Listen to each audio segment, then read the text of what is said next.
First of all, I'd like to say good morning to everyone, and I trust everybody had a great Thanksgiving holiday and look forward to the Christmas. You probably say, why is the chief here visiting with us on this day? We're going to spend some time talking about Old Town. Old Town seems to be one of those areas that's created a lot of concern within our community over the last several months. First of all, let me say how much I appreciate the partnership that the Wichita Police Department has fostered with the Old Town Association, as well as Mr. Charlie Claiborne.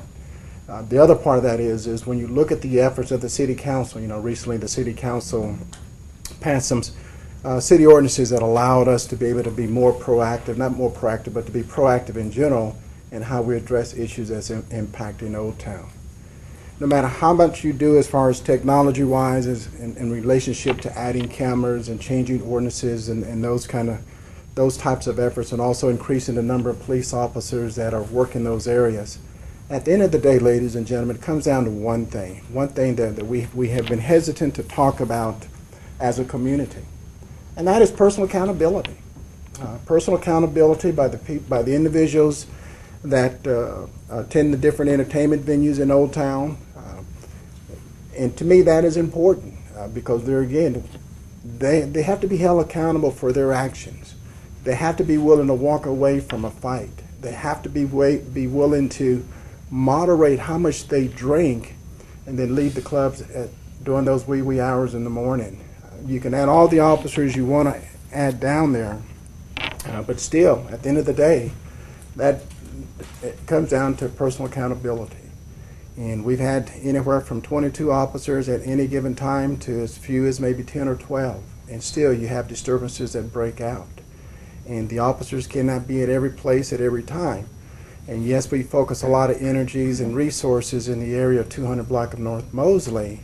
But there again, it comes down to people. It comes down to people being held accountable. Yeah, there's been some coverage in regards to our use of tear gas that happened on Thanksgiving night. I mean, Thanksgiving night is a time that you would think that people could go out and have a good time.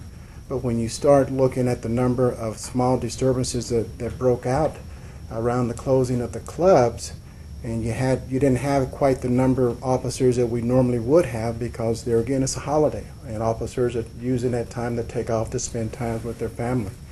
And so based on the situation that we had, one of the things we do routinely is that we conduct what we call crowd management training with our personnel, supervisors as well as officers. We provide them with the information, the training to be able to manage crowds that they encounter. And part of that education is also assessing what tools we have available. What does it take to be able to disperse a crowd and to minimize injuries to the officers and minimize injury to the patrons? And part of that is tear gas. I mean, we teach our supervisors how to utilize the tear gas in winter. When I look at the situation on Thanksgiving night, I mean, the sergeant made the decision. I mean, that sergeant utilized the training that he's gone through as far as crowd management. He assessed his resources. He assessed the crowd. He assessed the risk factors. And at the end of the day, the decision was made to disperse a canister of tear gas, which proved to be effective. I mean, the crowd dispersed. You wish the crowd would have dispersed prior to that. But when you have multiple disturbances going on and you only have so many officers, then you rely on those tools. And that's one of the things that the supervisor tried to do. It's important for us to understand that the safety of the officers, safety of the patrons is paramount with us.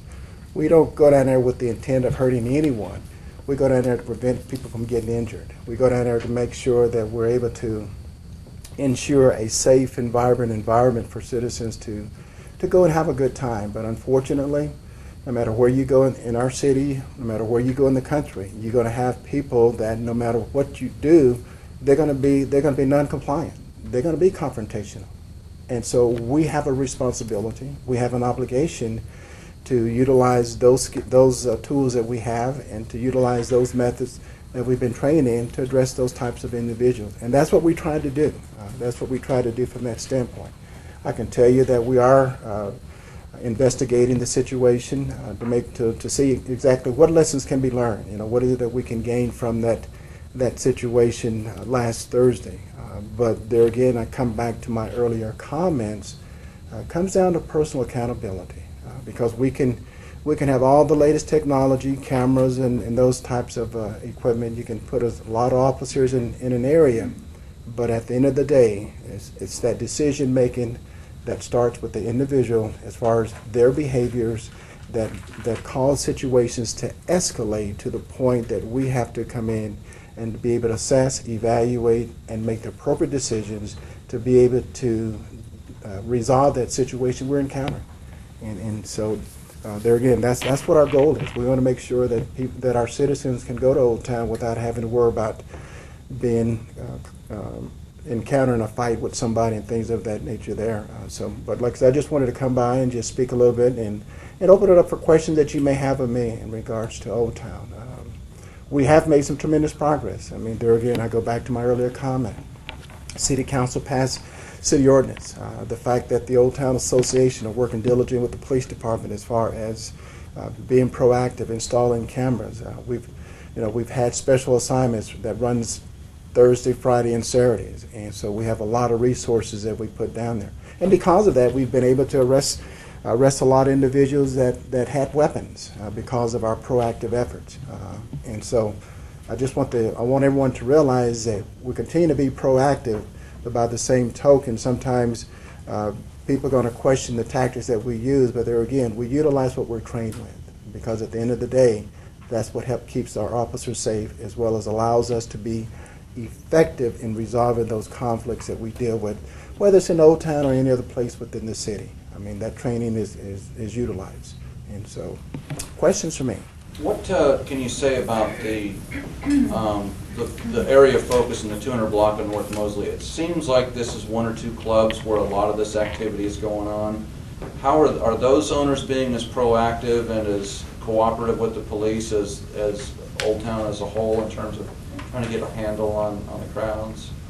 Well, I would say for the most part, most of the business owners down there have been cooperative as far as with the organizations.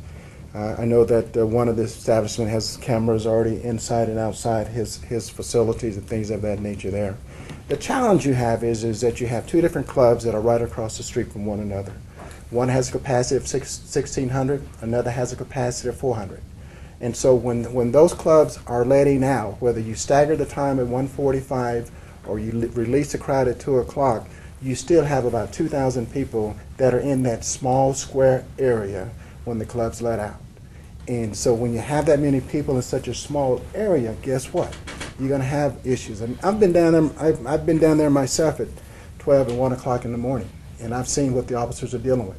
I've seen where people will congregate and one thing leads to another, and people will come and park their vehicles and turn their stereos up so they can have their music blaring, and so that way they can get the attention of the ladies. And a lot of times you have the young men that are trying to hit on the young ladies that are leaving the clubs and things of that nature there. And so there again, this is what I've seen being down there at 1, 2, and 3 o'clock in the morning. It's not something that somebody's telling me. It's something that I see with my own two eyes.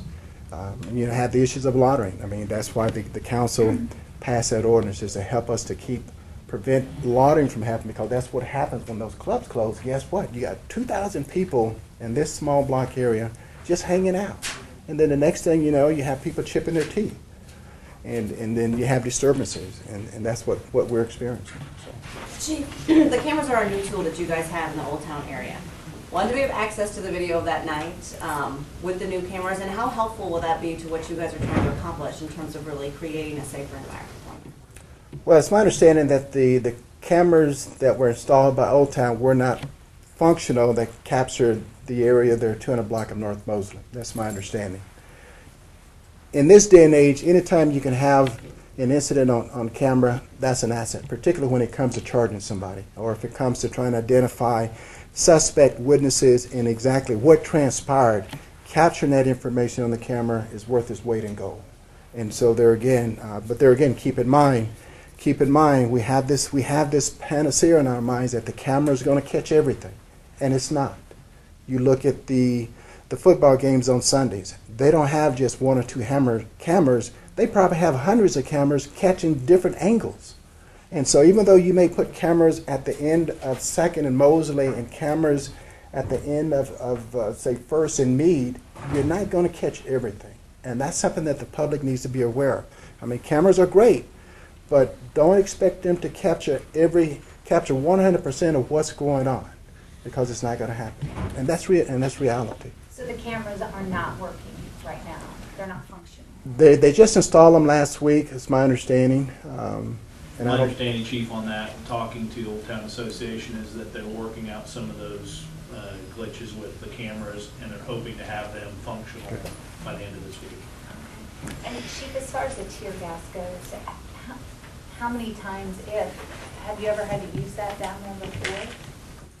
Going back in history, I think this is probably maybe the first time I can think of that we've had to do that. And there again, the supervisor assessed the situation, looking at the resources he had, as well as trying to deal with the disturbances, and he made the decision. And there again, it proved to be effective. I mean, we were able to get the crowd dispersed. And it comes back to, you wish that people would go ahead and move on and not congregate. And I know sometimes people haven't seen friends and they want to talk to them and things of that nature there, but by the same token, it's important to keep moving on so that way we don't have the potential for disturbances, because that's where you're going to have them, is during that loitering time. And Chief, why do you think this has become, this whole tear gas thing? Because this happens, you know, the crowds loiters, and then you have officers down there every weekend. But why do you think this tear gas issue has become such an issue? Well, unfortunately, it's not an issue in my world, because there again, we train our supervisor, we train our officers to assess and use the tools that they have available, and that we do not compromise the safety of the officers, nor do we compromise the safety of our citizens. And so there again, the supervisor, based on what he was looking at and dealing with, made that decision to be able to respond in a way, and there again, without sounding like a broken record, it proved to be effective. There again, it goes back to that personal accountability. I mean, people know that the clubs close at 2 o'clock. Move to your vehicles, get out of the area. You know, don't just hang around. And so there again, because what happens? Disturbances. And it's unfortunate. I've heard that there were some fights that broke out that night. Was the tear gas to break up those fights, or was it just to disperse those crowds? Well, I think it served two purposes. Number one, because you had multiple disturbances going on and you had a large crowd, we were not about to send our officers in there so that way they get injured. So you dispersed one canister of tear gas that was able to serve two purposes. We dispersed the crowd, we resolved the disturbances that were going on, and moved on down the road. And how many officers did you all have working that night? Just to put it into perspective, I know you said. That I don't know. I have to double check on that one. Yeah, Chief, I can get those numbers. Chief, can you describe what this canister, when you throw it into the crowd, how far does it, you know, it goes out? I mean, you know, was it just one canister? It was one small canister. I don't have a picture of it. No, it's no bigger than a stapler. What does tear gas do as far as, like, how do people react to it? Well, people react differently to it. You may have some type of skin burning, irritation of the eyes, rashes and things of that nature there. Normally when we use tear gas, it is when we're using it to get a barricaded subject out of a house, whether it's a hostage situation. The SWAT teams will use tear gas at that point in time. But there again, like I said, when it comes to management, when it comes to managing crowds, we also instruct our supervisors in how to use it, so that way that tool is available should they need it. It sounds like, based on what you said, again, not to get you to be too repetitive, but that the supervisor on the scene followed appropriate protocols in terms of assessing the situation and then utilizing what would be considered an appropriate level of force or response. Well, based on the preliminary information that I have right now, I mean, the supervisor acted reasonable. There again, looking at the number of resources the officers he had available, looking at dealing with multiple disturbances and a large crowd, to be able to disperse everyone, he felt that that was the most effective tool that he had at that point in time, without injuring the officers and without injuring any citizens from that standpoint. Based on the information you have, were how many, if any, of these fights were rival gang members clashing? That I don't have that information, Stan. All I know is disturbances.